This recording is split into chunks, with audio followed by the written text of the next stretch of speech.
Greg joining us from the B29 Street area. As Adam has mentioned, we got a sneak preview earlier. We're going to make crab cakes. Crab cakes are like exotic and mysterious. I can't make crab cakes at home. It's got to be hard, doesn't it? No.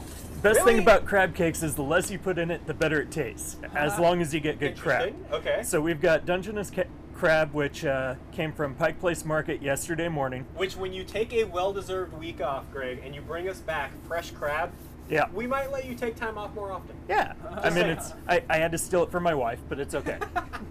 She's going to wake up this morning and be like, where'd all the crab go? All right, so we got fresh crab going in. All right.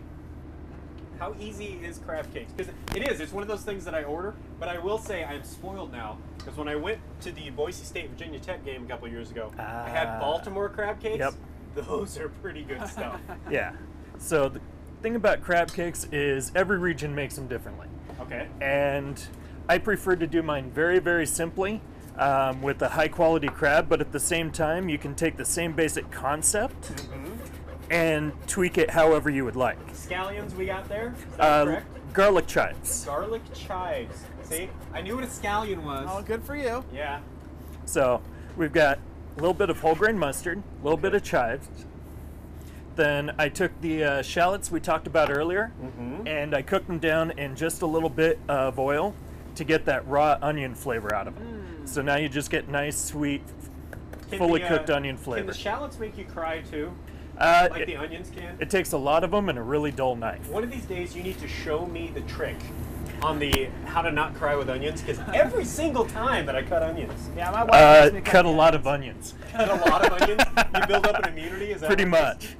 All right, so far we've mixed up the chives, Yep. the shallots, Yep. and the crab, Yep. and some mustard. Yep. Now we're gonna add just a little bit of mayo. Just a little bit of mayo, he says. Yeah. Mayo. Okay. So. But you got to use something to bind it all together, right? Yep. So the mayo acts partially as our binder, and then just to make sure that it'll hold together when it's cooked, we're going to add just a touch of pasteurized egg yolk. Ah, the egg yolk is always the secret. So only about a tablespoon, but it'll do the trick. Okay. So when you look at that, that's about 95% crab. Right. So that's what we're looking for.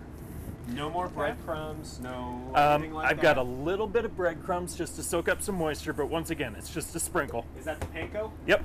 Okay. So Like that panko. Japanese breadcrumbs right there. All right, so we got a couple of minutes here. Yep. How long do each one of these take? So they take about 5 minutes to cook, but we got a couple working ahead of time. Okay.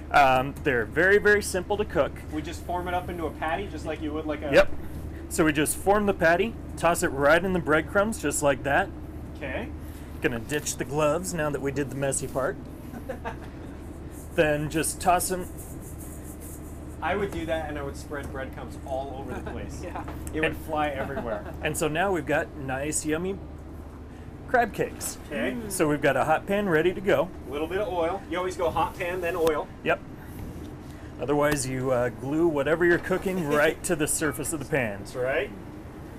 Then crab cake goes in. Is there a secret to knowing when they're done? Do the breadcrumbs brown, or? They'll brown up, and then they'll actually firm up just a little bit because of the mayo and the oil.